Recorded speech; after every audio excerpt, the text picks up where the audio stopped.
கேட்குதுன்னு நினைக்கிறேன். So mic இது கொஞ்சம் மேலே ஏற்றி வச்சுப்போம், வாங்கணும்னு தெரியணும்ல.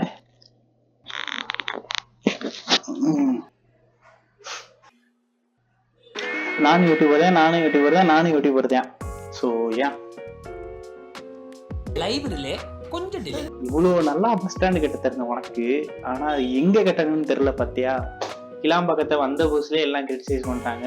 எலெக்ஷனும் முடிஞ்சிச்சு, இப்போ ஏன் வந்து கதறிட்டு இருக்கேன்னா, நான் இப்போ தான் அனுபவிச்சேன். ஸோ அதனால தான் நான் இப்போ பேசலான்னு இட்ஸ் யாப்பிங் டைம். கதை கேட்க ரெடியாடா புலையாடி மோனே. இப்போ என்ன ஆச்சுன்னா, நான் ஓட்டு போடுறதுக்காண்டி 18ஆம் தேதி நைட்டு எனக்கு ட்ரெயின் கிடைக்கல. பொண்டாடி உன்னை செருப்பால் அடிச்ச கதையெல்லாம் நான் கேட்கல. அன்னைக்கு மதியம் 1 மணிக்கு மாமா பக்கம் ஆஸ்பத்திரிக்கு வந்தியா? அப்போ உன் காலில் என்ன ஓதுனாரு அதை மட்டும் சொல்ல.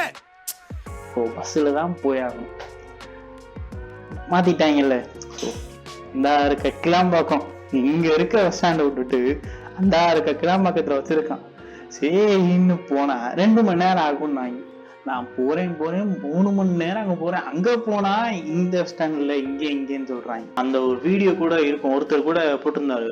அந்த வீடியோ வேணா நான் யாரோ இன்னொருத்தர் இன்ஸ்டால அட்டாச் பண்ணியிருந்தாரு.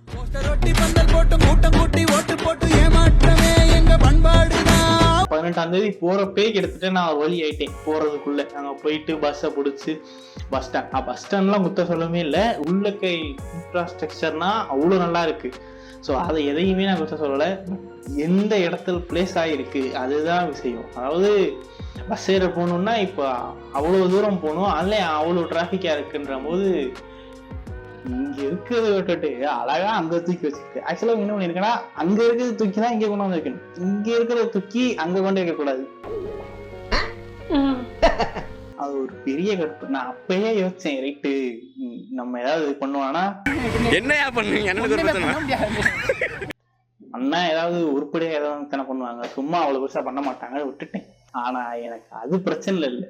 இதெல்லாம் விட நான் ஊருக்கு போயிட்டு வர்றப்பதான் 21ஆம் தேதி மதுரையில இருந்து சென்னைக்கு அது வர்றப்பதான் நொந்துட்டேன். இந்த இருக்க மதுரை டு சென்னை வர்றதுக்கு 14 மணி நேரம். நான் 10 மணிக்கு வீட்டிலிருந்து கிளம்புனேன். எனக்கு 11 மணி பஸ்ஸுக்கு நான் 10 மணிக்கு வீட்டிலிருந்து கிளம்புனேன். ஆனா திருப்பி நான் இங்க சென்னையில இருக்க வீட்டுக்கு வர்றதுக்கு அடுத்த நாள் 12 மணி, கிட்டத்தட்ட 14 மணி நேரம். எல்லாம் எதனால, இந்த கிளாம்பாக்கம் பஸ் ஸ்டாண்ட் மாத்திரனாலதான். என்ன ஆச்சுன்னா, இப்போ என்ன பெரிய பிரச்சனைனா, இப்போ அங்கிருந்து மாத்திட்டான், அதாவது கோயம்பேட்ல இருந்து கிளாம்பாக்கம் மாத்திட்டான். கிட்டத்தட்ட என்ன ஒரு 30 கிலோமீட்டர் டிஸ்டன்ஸ் வரும்னு நினைக்கிறேன், அப்ராக்சிமேட்டா கரெக்டா தெரியல. பட் ஆனா டிராவலிங் டைம் குறையணும் இல்லை. மதுரையில இருந்து சென்னைக்கு வரணும்னா, முன்னாடி கோயம்பேடு வரணும்னா ஒரு 9 மணி நேரம் 10 மணி நேரம் ஆகும். அப்ப இங்க கிளாம்பாக்கம் வரணும்னா ஒரு 1 மணி நேரம் கொண்டு இருக்கணும், 1 மணி நேரம் 1.5 மணி நேரம். ஆனா அதே 9 மணி நேரம் 10 மணி நேரம். நைட்டு 11 மணிக்கு அங்க ஏறினா இங்க காலைல 8 மணிக்கு தான் கொண்டாந்து வரும். அது எங்க கோயம்பேடுலாம் இல்லை, கிளாம்பாக்கம் தான். இது என்ன கணக்குன்னு எனக்கு தெரியல. ஒண்ணு டயத்தையாச்சும் குறைச்சிருக்கணும், இல்ல அதே டைம் தான். இதுலயே பெரிய கொடுமை என்னன்னா, டைமிங் குறையல, ஆனா டிராபிக் வந்து அவ்வளவு தூரத்துக்கு நிக்குது. அது ஒண்ணுமே புரியவே இல்லை. ஏன் இது பண்ணால நீங்க டிராபிக் கம்மியாகணும்ன்ற மாதிரி பண்ணீங்களா என்னன்னு தெரியல. ஆனா டிராபிக் இன்னும் தான் அதிகமாகுது. கிட்டத்தட்ட 8:15 நாங்க கிட்டத்தட்ட கிளாம்பாக்கம் கொஞ்சம் முன்னாடி போயிட்டாங்க. ஒரு 1.5 கிலோமீட்டர் டிஸ்டன்ஸ், ஒரு 8:30 கிட்ட அங்க போயிட்டோம். ஆனா 8:30 இருந்து 9:15 வரைக்கும் அந்த 1.5 கிலோமீட்டர் டிஸ்டன்ஸ். ஏன்னா அவ்வளவு டிராபிக், மத்த மாதிரி நவந்து போறான். இது வந்து டிராபிக் இன்னும் தான் அதிகமாகுதே தவிர அது குறைஞ்ச பாடு இல்லை. நான் கிளாம்பாக்கம் பஸ் ஸ்டாண்ட் போறதுக்கே எனக்கு ரொம்ப ஆயிடுச்சு. நான் அதுக்கப்புறமேட்டு அங்கிருந்து கிளாம்பாக்கம் பஸ் ஸ்டாண்ட்ல இருந்து தாம்பரம் போய், தாம்பரத்துல இருந்து அடுத்து இங்க வரணும். ஸோ இது அவனுமே அந்த ஒரு யூட்டன் இருக்கும், உங்க கிளாம்பாக்கத்துல இருந்து தாம்பரம் போறதுக்கு அந்த யூட்டன் இருக்கும். அதுல மட்டுமே கிட்டத்தட்ட நாங்க 1 hour நின்றுப்போம். இது அவ்வளவு டிராபிக்கா இருந்துச்சு அன்னைக்கு. இது நான் கோயம்பேடுக்கு நான் பார்த்ததே இல்லை. இதுக்கு முன்னாடி கோயம்பேடுக்கும் பஸ்ல வந்திருக்கேன், ஆனா 14 மணி நேரம்லாம் நான் டிராவல் பண்ணதே இல்லை. அன்னைக்கு என் ஆபீஸ் 11:30 தான், ஆனா நான் அன்னைக்கு போனதே 11:50 வீட்டுக்கு. எங்க நைட்டு 10 மணிக்கு வீட்டுல இருந்து கிளம்பி 11 மணிக்கு பஸ் ஏறினா கூட வீட்டுக்கு நான் வந்து 12 மணிக்கு வந்தேன். மதியம் 12 மணிக்கு, அடுத்த நாள் 12 மணிக்கு வந்தேன். ஸோ அதுதான் இருக்கிறதுலே ஒரு கொட்டுமையான எரிச்சலான விஷயம். ஸோ அதனாலே நான் அந்த வீடியோ எடுக்கணும்னு நான் பார்த்தேன். மற்றபடி எனக்கு இந்த பார்ட்டி மேல எனக்கு பிடிக்காது, இந்த பார்ட்டி எனக்கு பிடிக்கும் அப்படின்லாம் இல்லை. எனக்கு இவங்க பண்ண விஷயம், அதனால நான் பாதிக்கப்பட்டேன். ஸோ இப்போதைக்கு இந்த கலை நிலவரப்படி இது வந்து எனக்கு அது கஷ்டமாக தான் இருந்துச்சு. மேபி ஃபியூச்சர் பர்பஸ்க்கு இது எப்படி இருக்கும்னு தெரில. அது ஃபியூச்சரில் அப்போ மாறினாலும் நானே அதில் நான் தான் பயனடைய போகிறேன். அதனால இதில் நான் கிரிட்டிசைஸ் பண்ணிப்பேன். ஏன்னா இப்போ கஷ்டப்பட்டனா தான் அப்போ அதை அனுபவிக்க போகிறேன். ஸோ அதனால இப்போதைக்கு இது எனக்கு சுத்தமாக பிடிக்கல.